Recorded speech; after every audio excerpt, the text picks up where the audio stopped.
क्या आपने देश के प्रधानमंत्री नरेंद्र मोदी को नहीं देखा? कुछ भी कहिए साहब, आप मानो ना मानो, ये राजनीतिक विषय नहीं है, ये भाव का विषय है, ये भक्ति का विषय है, ये आस्था का विषय है, ये श्रद्धा का विषय है।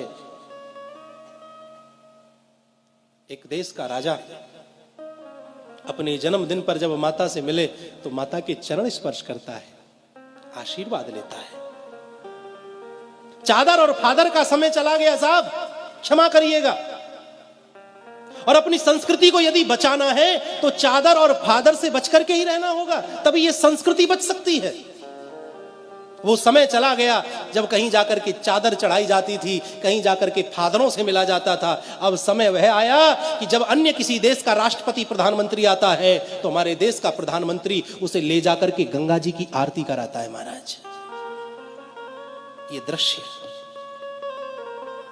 मंदिर देवालय में ले जाकर के बड़े बड़े राष्ट्रपति को बिठा देता है, मंदिर दिखाता है, ये देखो हमारा ये मंदिर, ताजमहल दिखाने वाला समय चला गया साहब।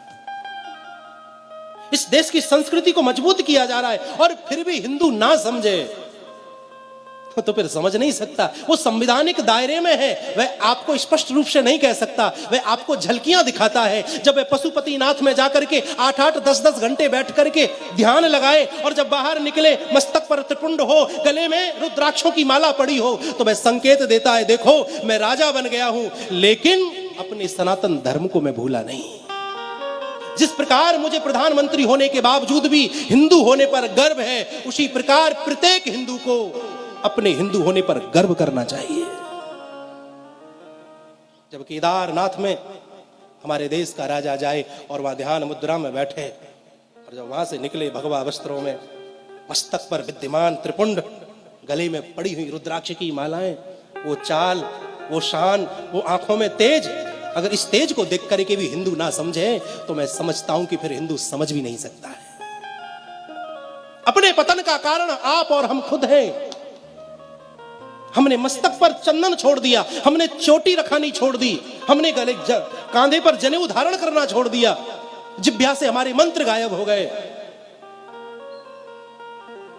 अपने पतन का मुख्य कारण तो हिंदू है।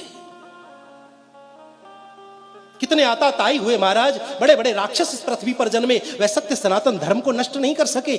ये तो किस खेत की मूली है महाराज, मूली तो बहुत बड़ी होती है, ये तो हमारे लिए मामूली है।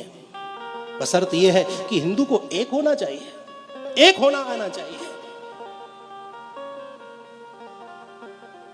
अच्छा लगता है, माता पिता से बढ़कर के धर्म प्रेमी इस संसार में कोई नहीं है। जो माता के चरणों में झुकना जानता है, सारा संसार फिर उसके चरणों में झुक जाता है। मातृ देवो भव, वेद की प्रथम सूक्ति है मातृ देवो भव, पितृ देवो भव वेद की दूसरी सूक्ति है। मेरे भाई बहन, कितनी भी कावड़ ले आइए, कितने भी व्रत कर लीजिए, कितनी भी परिक्रमा कर लीजिए, लेकिन तुम्हारे घर में बैठे हुए तुम्हारे माता पिता, सास ससुर तुमसे प्रसन्न नहीं है, तुमसे खुश नहीं है, तो मंदिर में खड़ा हुआ जो मूर्ति है, जो एक पत्थर है, वो आपके लिए भगवान नहीं हो सकता। सिर्फ एक पत्थर से ज्यादा आपके लिए और कुछ हो नहीं सकता। जब घर में बैठे हुए माता पिता तुमसे प्रसन्न नहीं है तो मंदिर में खड़ा हुआ भगवान या बैठा हुआ भगवान तुमसे कदापि प्रसन्न नहीं हो सकता है। ये बात मैं आपको बड़ी जिम्मेदारी के साथ बोल रहा हूं।